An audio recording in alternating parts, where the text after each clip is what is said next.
Halo, ketemu lagi sama aku Mela di channel Forbidden Questions, tempat kita mengeksplorasi pertanyaan seputar budaya dan agama. Ini adalah part 2 dari konten berjudul Kenapa Babi Haram ya. Di konten ini aku heavily merujuk dari buku berjudul Evolution of a Taboo, Pigs and People in the Ancient Near East yang isinya tentang perkembangan peternakan babi dan perilaku anti makan babi di sekitar wilayah sekitar Laut Tengah Timur ya, termasuk Mesopotamia, Anatolia, daerah Levan atau Timur Laut Tengah yang masuk juga tuh Palestina, Yordan, Lebanon, Suriah, Turki. Nah pokoknya ini wilayah-wilayah peradaban Sumeria, Babilonia, Asyur, Fenisia, dan sekitarnya. Nantinya di penjelasan nanti aku akan simplifikasi area ini pakai istilah Timur Tengah ya. Di buku ini penulisnya menggunakan pendekatan zooarkeologi yang fokusnya itu meneliti bukti arkeologis hewan untuk meneliti kelakuan manusia. Untuk penjelasan dengan pendekatan antropologi, aku merujuk dari hasil penelitian Marvin Harris yang berjudul The Sacred Cow and the Abominable Pig, Riddles of Food and Culture, dan buku berjudul Cows, Pigs, War and Witches, The Riddles of Culture. Nah, buku yang ini ada terjemahnya ya oleh penerbit margin kiri berjudul Sapi, Babi, Perang, dan Tukang Sihir Menjawab Teka-teki Kebudayaan. Untuk data mengenai catatan arkeologis lainnya tentang peternakan babi Timur Tengah, aku juga dapat dari Jurnal Arkeologi University of Michigan yang ditulis oleh Richard Redding berjudul The Pig and the Chicken in the Middle East, Modeling Human Subsistence Behavior in the Archaeological Record Using Historical and Animal Husbandry Data. Nah, jadi begini kronologinya. Awal mula kenapa ada perilaku anti makan babi.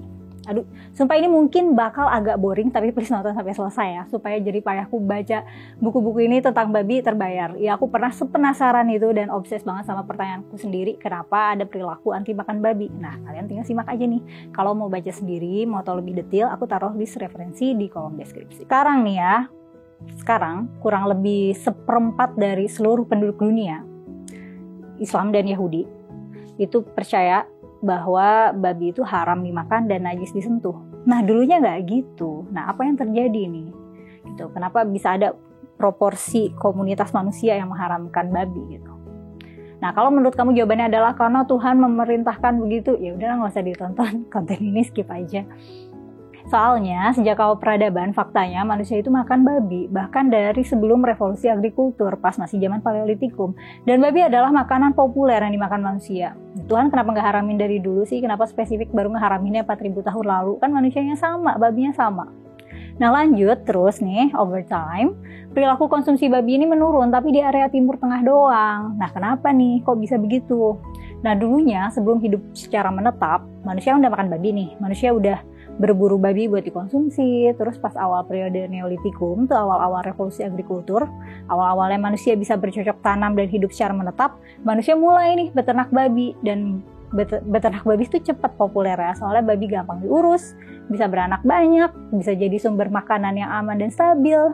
Nah terus udah populer, tahu-tahu peternakan babi nih mulai turun popularitasnya di sekitar tahun 1600 sebelum Masehi gitu ya, di 4000 tahun lalu. Yang kalau di trace back lebih jauh lagi sebenarnya dari 4000 tahun sebelum Masehi itu udah mulai menurun. Nah ini kalau 4000 tahun lalu itu pertanda masa awal-awal leluhur bangsa Yahudi diyakini hidup ya, kayak Nabi Ibrahim, Nabi Ishak, Nabi Yakub diyakini hidup di sekitar 4000 tahun lalu.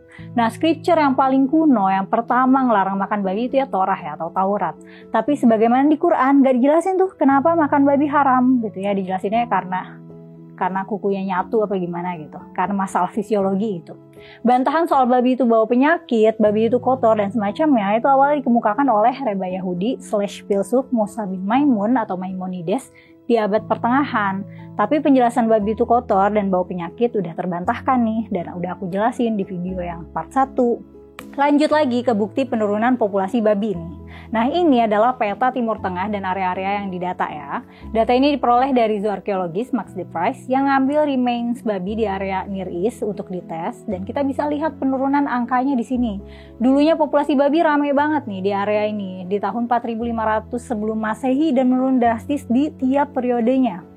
Nah teknisnya tuh ya, arkeolog ngambil sampah kuno dan fosil gitu ya, ngambil remains dari sisa upacara keagamaan atau dari kuburan. Nah nanti hasil galian ini diteliti di lab buat diidentifikasi ini spesies apa, dan diurutin juga DNA-nya untuk ngecek pergantian populasi dan karakter gennya ya. Nah sekarang udah ada nih buktinya kalau peternakan babi emang dulu tuh sempat populer terus turun.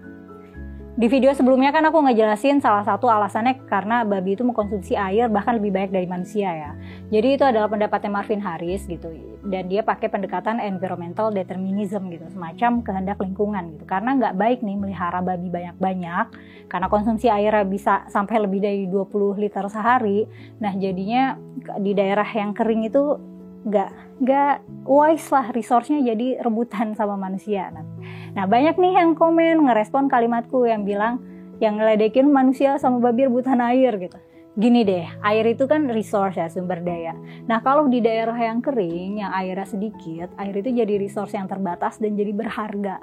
Nah di Arab sana air mineral tuh lebih mahal dari bensin. Di sana tuh ya saking keringnya langit tuh sampai nggak ada awan karena emang jarang banget hujan gitu. Nah udara kering banget, kamu kalau naruh keripik atau kerupuk nggak akan melepas meskipun nggak ditoples tertutup. Kamu jemur pakaian basah di indoor juga bisa kering gitu, karena udaranya nggak lembab kayak di negara tropis kayak di sini. Nah rebutan air jangan dibayangin kayak manusia sama babi lagi literally berebut air gitu, kayak berebut sembako.